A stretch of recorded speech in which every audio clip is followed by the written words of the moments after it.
There's one mistake which I see so many e-commerce brands making to this day when it comes to Google Ads that completely destroys their chances of scale. So in this video, not only am I going to tell you about this mistake so you avoid making this, but I'm going to show you an e-commerce brand's Google Ads account which was making this mistake and what happened with it and what happened after we fixed this mistake. Now, the mistake I'm referring to is the mistake of distributing your budget too thin with Google Ads, a massive mistake so many brands make without realizing it, because what most brand owners think is the more campaigns they have, the more ad creatives they have within YouTube ads or within demand gen or even search, the better their ads have a chance of performing. I mean, this is exactly what works with Meta ads or TikTok ads, where if you supply more creatives to the algorithm, it's going to find the winning creative. And although on the surface level, this might seem like the right ideology with Google, this actually takes you away from true scale with Google Ads. Because what happens is when you make this mistake,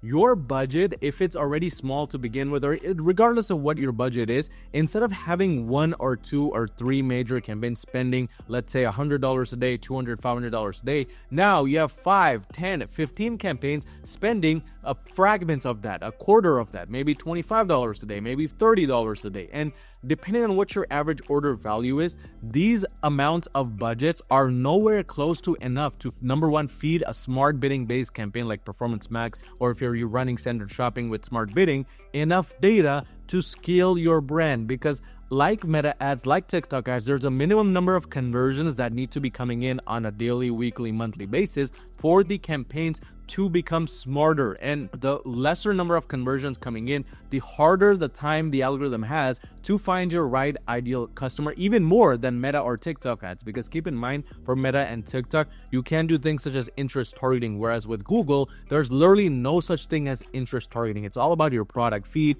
landing page experience, so on and so forth. So when your budgets get fragmented like this, instead of having a few different campaigns, you have 5, 10, 20 different ones, no campaign truly gets enough volume to optimize. And as a result, it's like you're trying to test 5, 10, 50 different things all at the same time, and nothing is truly getting tested. And the worst part of all is, because nothing's truly getting tested, because you have multiple products within each campaign or search or even ad copy within each campaign, what happens is something called the learning phase constantly gets reset, because it's never able to go beyond that learning phase, get that X amount of conversions it needs to truly become smart. And as a result, there's always new things the campaign is trying every single day, new budgets and new audiences, new targeting, so on and so forth. That's where you see those results, where one day you do maybe $3,000-$5,000 in sales, and the very next day you're barely doing $300 in sales. This inconsistency is the result of your campaigns not truly getting enough data through the door in a small period of time, or in the period of time that it needs to happen. And Google's algorithm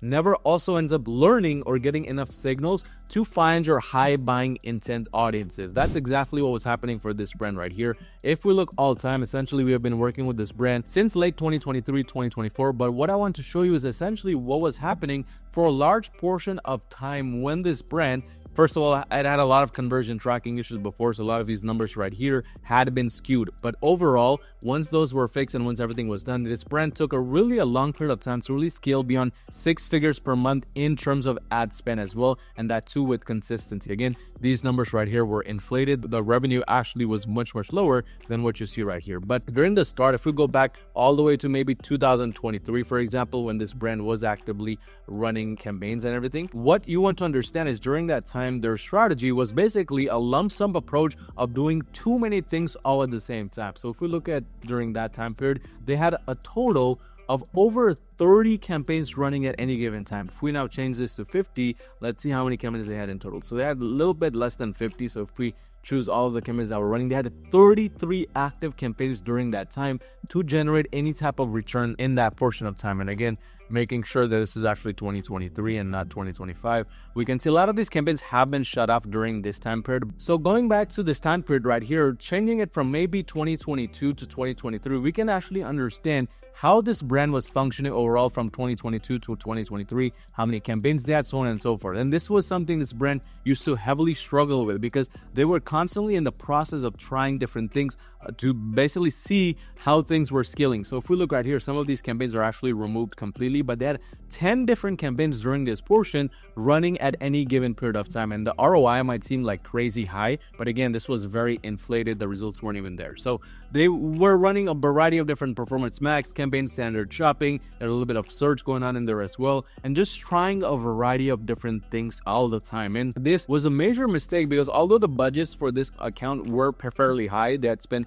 $1.4 million in total during this time period, about a little more than a year. Even then, because they have hundreds and thousands of SKUs on their store, they were not able to properly allocate their budget to everything despite having high budgets, and they were really not getting everything tested properly. So what we did once we started, and we've been working with them for a little over a year and a half at this point, but just taking a look at the last 30 days, because these are the only number of campaigns we have running at this point, we are running only 4 campaigns. So we went from having 10 different campaigns for no apparent reason to now only running with 4 major campaigns, and these results are actually real. They're running at an 11x ROI at this point, just with 4 separate campaigns, all focus on the right things. And because of the overall approach here, we're able to run each campaign at almost a $2,000 a day budget, of course excluding the search campaign right here and this standard shopping campaign which was recently launched. So overall, the trajectory is in the right path and exactly going in the way we want it to, where there's little budget fragmentation and more focus, so that these campaigns, these few campaigns we have, can get the necessary budgets and can scale appropriately. Because what you want to understand is the brands that have way too much going on often lose out to competitors who consolidate and feed the algorithm more data with a select few campaigns. Because from my experience, at least from what I've noticed so far now working with so many brands on my agency, is the more consolidated your approach is, the more focused it is, the better the algorithm can target and the better higher buying intent audience members you can find for your brand. So stop making this mistake, overdoing things, of going over your budget for no apparent reason, because it's hurting you more than it's actually helping you. And if you run a brand doing over $50,000 per month in revenue, you need some extra help scaling to the next level with Google Ads, go on to my website at yourmarketing.com, schedule a completely free call with me, and let's see how we can potentially work together and make that happen.